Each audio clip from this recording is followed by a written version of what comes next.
నమస్తే అండి, నేను రజాక్. కమెడియన్ ఆలీ కాంట్రవర్సీ అంటే ప్రస్తుతం ఒక వీడియో సోషల్ మీడియాలో గట్టిగా సర్క్యులేట్ అవుతూ ఉంది. ఆ వీడియో ఉద్దేశం ఏంటంటే, ఒక సోపు ప్రమోషన్ చేసే దానిలో భాగంగా దానికి ఒక రిలీజియన్ కాంటాక్ట్స్ని అందించాలని చెప్పేసి చూసిన దానిలో భాగంగా అది ఇప్పుడు బ్యాక్ ఫైర్ అయింది, ఇది ప్రమోట్ చేసినటువంటి అలీకి. అయితే ఇక్కడ అలీని తప్పుపట్టాల చాలామంది అడుగుతూ ఉన్నారు.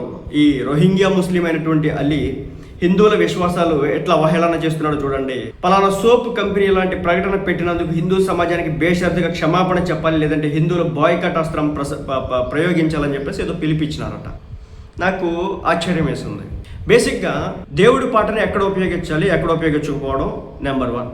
2 యాక్షన్స్ అనమాట. ఇప్పుడు జై ధనలక్ష్మి, జై భూలక్ష్మి అని చెప్పేసి ఇది దేవుడు చేసిన మనుషులు అనే ఒక సినిమాలో పాట అనుకుంటా. సో అంటే అదే సినిమాలో రవితేజ ఉంటాడు అనుకుంటా. సో రవితేజను ఇలియానా ఆ సినిమాలో దేవతకి సంబంధించి కూడా ఏంటి మమ్మీ అన్నట్లే చేస్తూ ఉంటాడు కదా. అప్పుడు ఇలాంటి కాంట్రవర్సీలు ఏమి ఉన్నాయి కాదు. దేవుడి మీద ఒక కామిక్ వేలో ఒక సినిమా చేసిన.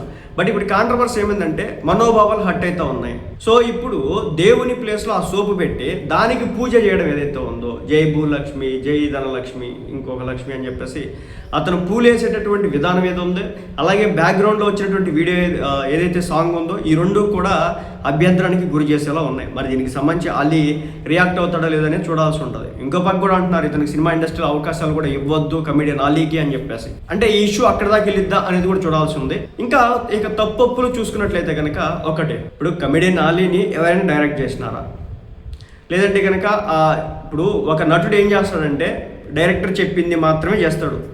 మంచో చెడో డైరెక్టర్ చెప్పిందే చేస్తాడు. నా ఇష్టం వచ్చింది నేను చేస్తా అంటే అక్కడ కుదరదు. సో ఇతను ఎవరైనా డైరెక్ట్ చేసినాడా, లేదంటే కనుక ఇతను సొంతగా చేసినారా, లేదంటే ఈ సోప్ ఏదైతే తయారీ కంపెనీ ఉందో వీళ్ళు ఏమైనా ఇది ప్రమోట్ చేయించినాడా, ఏదేమైనప్పటికీ తప్పే. దేవుళ్ళ మీద అవహేళన చేసే విధంగా ఒక దేవుళ్ళ ప్లేస్లో ఒక సోపు పెట్టేసి దాని మీద పూజా కార్యక్రమం నిర్వహించే విధంగా వెనకాల నుంచి ఒక పాట పెట్టి వదిలితే మరి హట్ అవుతారు కదా. ఏ దేవుడికైనా హట్ అవుతారు. సో అలాగే హట్ అయినారు కొంతమంది. కాబట్టి మరి బాయ్కాట్ చేద్దామంటున్నారు. దీనికి సంబంధించి మరి ఈ సోపుకు సంబంధించిన కంపెనీ వాళ్ళు రెస్పాండ్ అవుతారా, లేదంటే దీనిలో యాక్ట్ చేసినటువంటి కమెడియన్ అలీ రియాక్ట్ అవుతాడా, లేదంటే దీన్ని డైరెక్ట్ చేసినటువంటి డైరెక్టర్ రియాక్ట్ అవుతాడా అనేది చూడాల్సి ఉంది.